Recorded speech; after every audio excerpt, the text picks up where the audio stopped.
सारे सब इस कदर बढ़ गए हैं कि मतलब सर्वाइव करना मुश्किल हो रहा है। सरकार को मध्यम वर्गीय गरीब तबके की कोई सुध नहीं है। दुर्भाग्य की बात है कि हमारे देश के माननीय प्रधानमंत्री मोदी जी का इस पर ध्यान नहीं है। क्या कर सकते हैं, उम्मीद वैसे दुनिया कायम है, लेकिन उम्मीद करते हैं कि आगे जाकर थोड़ा दाम कम होंगे। पेट्रोल और डीजल के दाम में बढ़ोतरी होती है तो दलील दी जाती है कि अंतर्राष्ट्रीय बाजार में कच्चे तेल की कीमतों में इजाफा हुआ है और इसीलिए दाम जो है वो भारत में भी बढ़ रहे हैं।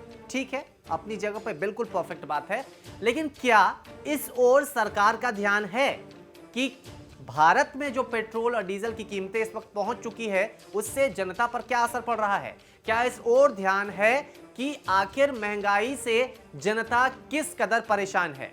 कुछ लोगों की परेशानी हमने आपको दिखाई, लेकिन अब आपको हम बताते हैं एक ऐसा आंकड़ा जिससे आप भी शायद दंग रह जाएंगे। क्या आपको यह पता है कि भारत में एक साल के भीतर पेट्रोल और डीजल के दाम कितने बार बढ़ाए गए हैं? देखिए, सरकार इस बात को खुद स्वीकार कर रही है कि वित्तीय वर्ष 2021-22 के दौरान, यानी कि अब सिर्फ जुलाई तक की हम बात कर रहे हैं, इतने ही महीनों में भारत में 1, 2, 3, 4, 5, 6, 7, 8, 10 बार नहीं बल्कि 3 दर्जन से ज्यादा बार पेट्रोल और डीजल की कीमतों में बढ़ोतरी की गई है। आपको हम वो आंकड़ा दिखाते हैं जो सरकार ने बताया है। दरअसल सवाल जवाब हो रहे थे, तब सदन में सरकार की ओर से इस पर जवाब दिया गया था। अप्रैल 2021 से अब तक पेट्रोल की कीमतों में 39 बार इजाफा हो चुका है और डीजल की कीमतों में इजाफा हुआ है 36 बार। अब आप सोच रहे होंगे कि अगर इजाफा इतनी बार हुआ है तो हो सकता है कटौती भी इतनी ही बार हुई हो या इससे 2-4-6 बार कम हुई हो, लेकिन नहीं। कटौती कितनी बार हुई है ये आप देखिए, आप खुद अपना सिर पकड़ लेंगे। पेट्रोल की कीमतों में कटौती अप्रैल 2021 से लेकर अब तक हुई है कुल 1 बार। वहीं डीजल की कीमतों में कटौती अप्रैल 2021 से लेकर अब तक कुल 2 ही बार हुई है। देखिए, पेट्रोल और डीजल की कीमतें जब लगातार बढ़ रही हैं तो विपक्ष भी इसे लेकर हमलावर है, सवाल दागे जा रहे हैं और जवाब सरकार को देना पड़ रहा है। सदन में भी सरकार से यही पूछा गया था कि आखिर पेट्रोल और डीजल की कीमतों में इतना इजाफा क्यों? आखिर कितनी बार दाम में इजाफा हुआ है? जिसका जवाब सरकार की ओर से दिया गया और जब जवाब मिला तो हैरान सभी रह गए। 39 बार पेट्रोल के दाम बढ़े हैं और डीजल के दाम बढ़े हैं 36 बार, वो भी अप्रैल 2021 से लेकर अब तक।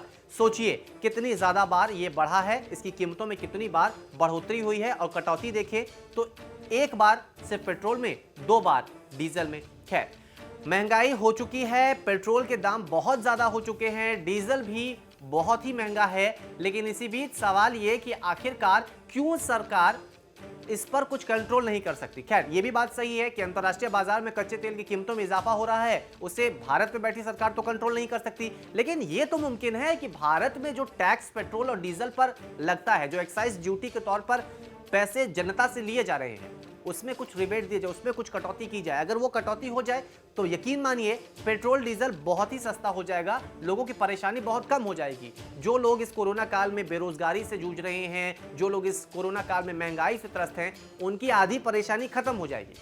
चलिए, अब आपको हम एक आंकड़ा दिखाते हैं जिसमें सरकार ने बताया था कि आखिर एक्साइज ड्यूटी पेट्रोल और डीजल पर जो है उससे कितनी कमाई सरकार की हुई है सिर्फ और सिर्फ 1 साल में। 2020 से लेकर 2021 जनवरी तक पेट्रोल पर 89,575 करोड़ रुपए, डीजल पर 2,04,906 करोड़ रुपए, नेचुरल गैस पर 919 करोड़ रुपए और कुल की बात करें तो 2,95,401 करोड़ रुपए 1 अप्रैल 2020 से लेकर जनवरी के 2021 महीने तक एक्साइज ड्यूटी के तौर पर सरकार के पास पहुंची है।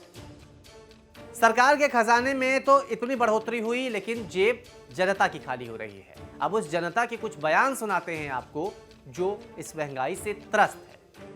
कोरोना ने पहले ही जनता को आधा मार दिया था और इतनी महंगाई, पेट्रोल और डीजल इनके दाम बढ़ते हैं तो महंगाई बढ़ते जाती है। खाने की चीजें हो, हर चीज में सरकार अभी नाकाम है और सरकार को मध्यम वर्गीय गरीब तबके की कोई सुध नहीं है। बड़े दुर्भाग्य की बात है कि हमारे देश के माननीय प्रधानमंत्री मोदी जी का इस पर ध्यान नहीं है, प्रदेश के मुख्य शिवराज सिंह जी का ध्यान नहीं है। गैस में भी लगातार बढ़ोतरी हो रही है, जो घरेलू गैस है खाने की टंकी में, तो इस बारे में सरकार को निश्चित रूप से बहुत ध्यान देना चाहिए। काम तो नहीं चलेगा, लेकिन अब गवर्नमेंट की भी मजबूरी है, तो वो यही समझ रही है कि अब कुछ ना कुछ जल्दी ही मोदी जी से उम्मीद है कि जल्दी हाँ कुछ ना कुछ भला हम लोग का करें। जल्दी कब आएगी? जल्दी ही आएगी। एडजस्ट करना पड़ रहा है जैसे करते हैं लाइफ में। पहले टंकी फुल कराते थे, पहले फुल करते थे, अब थोड़ा अब जो उसके हिसाब से चलाते हैं, बजट के हिसाब से वहाँ चलता है। या फिर क्या उम्मीद है सरकार से? उम्मीद तो क्या कर सकते हैं, उम्मीद तो वैसे दुनिया कायम है, लेकिन उम्मीद करते हैं कि आगे जाकर थोड़ा दाम कम होंगे। महंगाई बहुत हो गई सर, कहाँ जाएगा गरीब आदमी? कारोबार नहीं है, कोविड की मार है, पेट्रोल महंगा कर रही है हुकूमत है, कहाँ जाएगी पब्लिक? बताओ, भूखे मरेंगे क्या? हुकूमत कोई किसी को नहीं देख रही है, सब महंगाई कर अपना खजाना भर रहे हैं। कांग्रेस और बीजेपी कोई पब्लिक नहीं सोचती है, आम जनता मर रही है भूखी, न कारोबार है न पैसा है, वो महंगाई रोज हो रही है। देखो सिलेंडर बढ़ा दिए, पेट्रोल बढ़ा दिया, हर चीज़ तो पैसा बढ़ रहा, एल्युमिनियम में पैसा बढ़ गया, शीशे पर, हर चीज़ तो महंगाई हो रही है। बताओ कहाँ जाएगा? कारोबार खत्म बिल्कुल। सर पहले तो खर्च हो रहा था आपका 90, अभी आपका पेट्रोल हो गया 100 पार, और ये समझ में ही नहीं आ रहा है कि ये कहाँ जाके रुकेगा। और ये इस गवर्नमेंट की पॉलिसी भी समझ में नहीं आ रही है कि ये आगे क्या करेगी। ये है, और खर्चे तो मतलब सिर्फ पेट्रोल की बात मत करिए, कोई भी ऐसी चीज़ नहीं है चाहे डोमेस्टिक हो जो आते हैं एक्सपेंसेस, सारे सब इस कदर बढ़ गए हैं कि मतलब सर्वाइव करना मुश्किल हो रहा है। न पेट्रोल और डीजल को जीएसटी के दायरे में लाया जा रहा है, न एक्साइज ड्यूटी में कटौती की जा रही है। अंतर्राष्ट्रीय बाजार में कच्चे तेल की कीमतों में वैसे ही इजाफा है। परेशानी इन सब का मिलकर किसे हो रहा है? वो है आम जनता को, यानी कि हमें आपको, जिन्हें रोज ट्रैवल करना है, अपनी जेब से पैसा देना है, और इस महंगाई में और कोई उपाय भी नहीं दिख रहा है। खैर, सरकार से अपील पे अपील की जा रही है, जनता टकटकी लगाए बैठी है कि सरकार सुन लीजिए, कुछ तो कर दीजिए, लेकिन कटौती होती दिख नहीं रही है। ये कटौती कब होगी, ये भी एक बड़ा सवाल है। हालांकि उत्पादन कच्चे तेल का हो सकता है बढ़े तो इसमें कुछ कटौती आए, लेकिन फिलहाल आने वाले कुछ दिनों में बड़ी कटौती तो नहीं होगी।